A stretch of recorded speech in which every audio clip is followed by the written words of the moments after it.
बिंदु अंतरंग महायोग साधना में आप सभी का स्वागत है। आज हम एक विशेष बिंदु पर चर्चा करेंगे, बातें करेंगे कि पूजा पाठ क्या है और क्या नहीं है। आज हम इसी विषय पर बात करेंगे क्योंकि आज जो समाज की मान्यताएं हैं, जो समाज की धारणा है पूजा पाठ के लिए, वो कुछ अलग है और पूजा पाठ का कुछ अलग है। इसलिए आज हम इसी दिशा पर, इसी विषय पर बात करेंगे कि पूजा पाठ क्या है। अगर आज किसी भी व्यक्ति से पूछा जाए कि पूजा क्या है, तो वह व्यक्ति तुरंत कहेगा कि महाराज, सुबह उठ करके स्नान करना, स्नान करने के बाद स्वच्छ वस्त्र धारण करना, पहनना और भगवान के पास जाना, मंदिर जाना, दीपक जलाना, पुष्प चढ़ाना, अगरबत्ती जलाना, आरती करना, घंटी बजाना, प्रसाद चढ़ाना ही पूजा है। ये हर व्यक्ति बताएगा। आप किसी से भी पूछिएगा तो उसका जवाब यही होगा कि स्नान करके मंदिर जाना, भोग लगाना, अगरबत्ती जलाना, पुष्प चढ़ाना, यही पूजा है।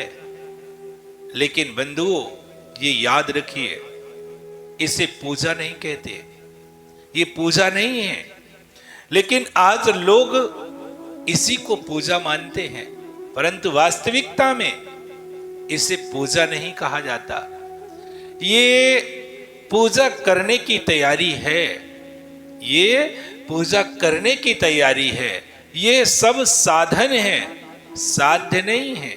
यह सब मार्ग है, लेकिन मंजिल नहीं है। ये मंजिल नहीं है, ये पूजा नहीं है।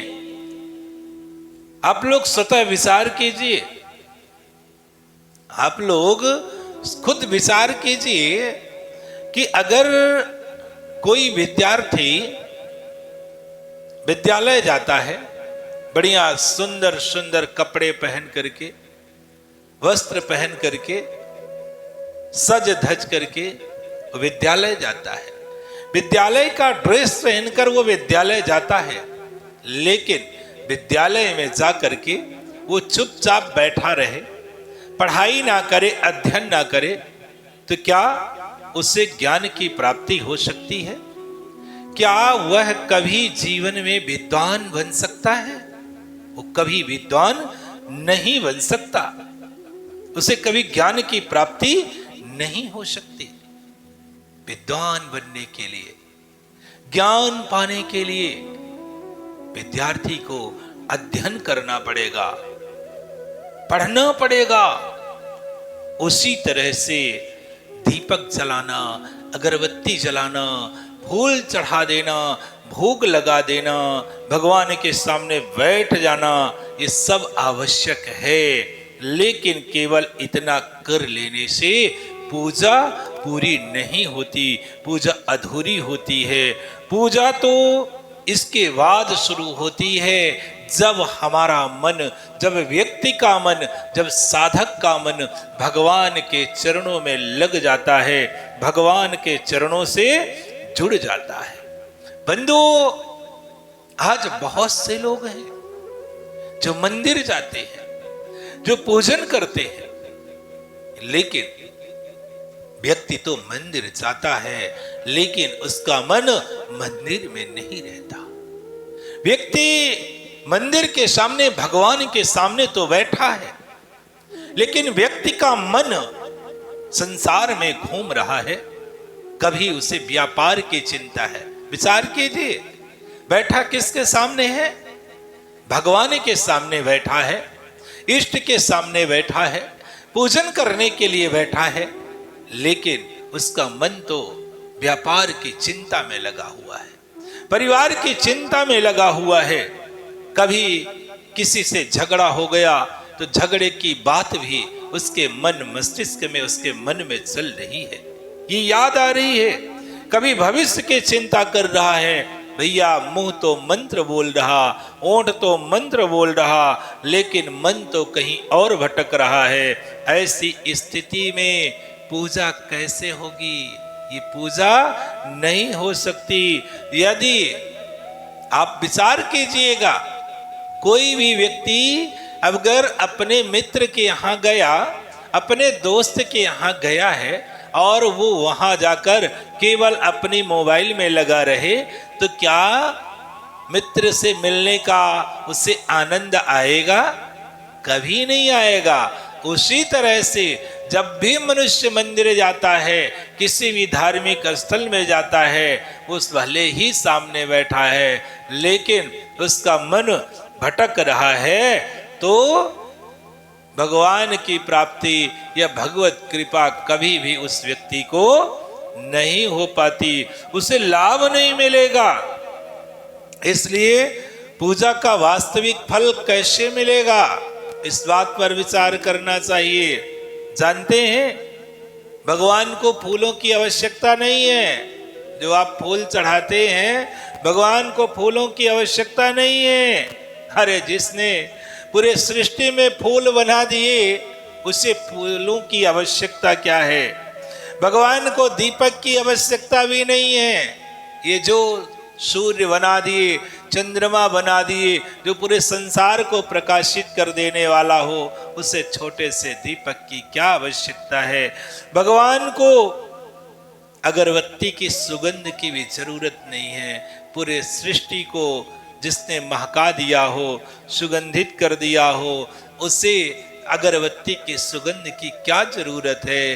तो भगवान को आखिर जरूरत किस बात की है? क्या चाहते हैं भगवान?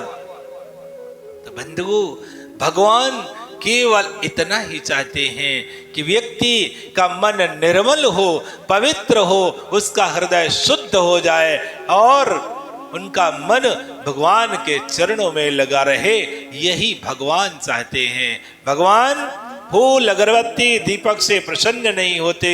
प्रसन्न तो तब होंगे जब आपका हृदय करुणा से भर जाएगा, जब आपका मन प्रसन्न हो जाएगा, निर्मल हो जाएगा, पवित्र हो जाएगा, तब भगवान आपके ऊपर प्रसन्न हो जाएंगे। जानते हैं, ये जो दीपक मंदिर में जलाया जाता है ना, ये दीपक क्यों जलाया जाता है? दीपक जलाने का अर्थ है, ये संदेश दे रहा दीपक। दीपक संदेश दे रहा है। क्या संदेश दे रहा है? ये दीपक संदेश देता है कि जिस तरह से हम जल करके पूरे मंदिर को प्रकाशित कर देते हैं, प्रकाश से भर देते हैं, उसी तरह से तुम भी ज्ञान रूपी प्रकाश से अपने अंतर घट को प्रकाशित कर लेना, अंधकार दूर कर लेना अज्ञानता का। उसी तरह से ये जो फूल है, फूल चढ़ाते हैं ना भगवान के चरणों में, फूल क्या सीख देता है? फूल चढ़ाने का तात्पर्य क्या है? फूल भी हमें सीख देता है, शिक्षा देता है कि जिस तरह से हम सभी को सुगंध बांटते हैं, किसी जाति धर्म के विशेष के लोगों को सुगंध नहीं देते, जो भी हमारे करीब आता है ना, हम सबको सुगंध प्रदान करते हैं, कोई भेदभाव नहीं करते। उसी तरह से तुम भी किसी के साथ भेदभाव न करना, सबके साथ प्रेम बांटना, सद्भावना बांटना, ये हमें सीख देता है। फूल पुष्प हमें ये सिखाता है। फूल चढ़ाने का यही तात्पर्य है। आज हम भगवान के चरणों में जो फूल चढ़ाने की परंपरा है, ये फूल हमें सीख देता है कि तुम भी जिस तरह से हम प्रसन्नता सबको बांटते हैं, सुगंध बांटते हैं, उसी तरह से तुम भी सबको प्रेम बांटना, सद्भावना बांटना, ऐसी सीख हमें पुष्प देता है, फिर धूप क्यों जलाते हैं? धूप जलाने का क्या कारण है? धूप क्या कहता है? धूप कहता है कि जिस तरह से हम स्वयं जल करके वातावरण को सुगंधित कर देते हैं, वैसे ही आप भी सेवा के द्वारा, त्याग के द्वारा पूरे समाज को सुख पहुंचाना, ये सीख अगर कोई देता है, ये मंदिर में जला हुआ धूप देता है। घंटी क्यों बजाई जाती है मंदिरों में? अक्सर लोगों का कथन है कि मंदिरों में घंटी क्यों बजाई जाती है? अरे मेरे भाई, मंदिर में घंटी हमें स्वयं को जगाने के लिए बजाई जाती है। हमें स्वयं को जगाने के लिए बजाई जाती है, ताकि हमारा सोया हुआ मन, सोई हुई आत्मा जागृत हो सके कि उठो, जागो और अपने लक्ष्य को पाने के लिए आगे बढ़ो। क्योंकि समय गुजरता चला जा रहा है, समय बढ़ता चला जा रहा है और तुम वृद्धा अवस्था की ओर बढ़ते चले जा रहे हो। एक दिन ऐसा समय आएगा कि तुम्हारे पास कोई सामर्थ्य ना रहेगी, तुम बिस्तर से उठ ना पाओगे, पूजा ना कर पाओगे, साधना ना कर पाओगे। इसलिए समय है अभी, उठ जाओ, जग जाओ और अपने लक्ष्य को पाने के लिए आगे बढ़ो। ये घंटी बजाने का हमारा कारण है। घंटी बजाने का यही उद्देश्य है, स्वयं को जागृत कर लेना, अपने लक्ष्य की ओर आगे बढ़ जाना। ये हमें घंटी संकेत देती है, इशारा करती है कि उठो, जागो और अपने लक्ष्य को पाने के लिए आगे बढ़ो। लेकिन बंधुओं, आज इन प्रतीकों को, इन चिन्हों को हम लोग केवल परंपरा मान करके बैठ गए हैं। इन प्रतीकों के चिन्हों को हम लोग केवल परंपरा मानकर बैठ गए हैं, इनके अर्थ को नहीं समझ सके। इसलिए आज हम केवल अगरबत्ती जलाते हैं, फूल चढ़ाते हैं, धूप जलाते हैं, दीपक जलाते हैं, इसके बाद वहां से निकल जाते हैं। और निकलने के बाद वही क्रोध, वही अहंकार, वही ईर्षा, वही जलन फिर हमारे जीवन में चलता रहता है। बंधुओं, अगर हम पूजन करते हैं और हमारे अंदर वही प्रवृत्ति, हमारे अंदर बदलाव नहीं आया, हमारे जीवन में परिवर्तन नहीं आया, तो वास्तव में पूजा अभी प्रारंभ नहीं हुई। पूजा क्या है? पूजा स्वयं को बदलने का मार्ग है। सरल शब्दों में कहें तो पूजा करने का केवल एक ही अर्थ है कि हमारा जीवन बदल जाए। ये पूजा अपने आप को, स्वयं को परिवर्तन करने का मार्ग है। लेकिन आज केवल लोग अगरबत्ती जलाना, चालीसा पाठ करना, रामायण पाठ करना, बस इसी को ही पूजा मानते हैं। ये पूजा नहीं है। अगर आप रामायण का पाठ कर रहे हैं और आपके जीवन में बदलाव नहीं आया, आपके जीवन में परिवर्तन नहीं आया, तो आप रामायण पढ़ने के बाद भी रामायण को नहीं पढ़ रहे हैं। क्योंकि कोई भी धर्म ग्रंथ, जितने भी धर्म ग्रंथ हैं, वो रटने की वस्तु नहीं है, वो पथ प्रदर्शक हैं, वो मार्ग दिखाने वाले हैं। जैसे एक छोटी सी चौपाई का उदाहरण ले लीजिए, एक छोटी सी चौपाई का उदाहरण लीजिए। रामचरितमानस में बच्चा बच्चा जानता है और गाता भी है। कौन सी चौपाई है? प्रात काल उठ के रघुनाथा, मातु पिता गुरु नावही माथा। अब विचार कीजिए, मंथन कीजिए, चिंतन कीजिए। क्या इस चौपाई को आप सब लोग अपने अपने घरों में प्रतिदिन इस चौपाई का जाप करने लगे? प्रातः काल उठ के रघुनाथा, मातु पिता गुरु नावही माथा। इस चौपाई को आप प्रतिदिन जाप करना शुरू कर दें, पूरा दिन पढ़ते रहें, तो क्या आपके माता पिता इस चौपाई को सुन करके प्रसन्न हो जाएंगे? कभी नहीं हो सकते। क्या भगवान राम इस चौपाई को सुनने के बाद प्रसन्न हो जाएंगे? भगवान राम कभी प्रसन्न नहीं हो सकते। क्यों नहीं हो सकते? क्योंकि संसार कर्म भूमि है, कर्मों का फल मिलता है। केवल रटने मात्र से आपको अपने माता पिता की कृपा या इष्ट की कृपा नहीं मिल सकती। अरे प्रसन्न तो तब होंगे जब इस चौपाई के अर्थ को समझ करके, इस चौपाई के अर्थ को समझकर अपने जीवन के साथ जोड़ देंगे तो राम भी प्रसन्न हो जाएंगे और माता पिता भी प्रसन्न हो जाएंगे। क्योंकि इस चौपाई का अर्थ ही है कि भगवान राम सुबह सुबह उठ करके पहले मातु पिता गुरु ना वही माता, पहले माँ का चरण छूते थे, फिर पिता का, इसके बाद सतगुरु का, गुरु का चरण वंदन करते थे। अगर आज इस चौपाई को रटने लगे तो माता पिता और राम कभी प्रसन्न नहीं होंगे। लेकिन इस चौपाई के आधार पर आपके घर में जो भी बच्चे हैं, जो भी व्यक्ति हैं, अगर वो अपने माता पिता का सुबह सुबह चरण वंदन करना शुरू कर दे, फिर गुरु का चरण वंदन करना शुरू कर दे, तो वास्तव में आपके घर में रामायण का आगमन हो जाएगा और राम भी प्रसन्न हो जाएंगे, माता पिता भी प्रसन्न हो जाएंगे। तो कहने का भाव है कि कोई भी धर्म ग्रंथ रटने की वस्तु नहीं है।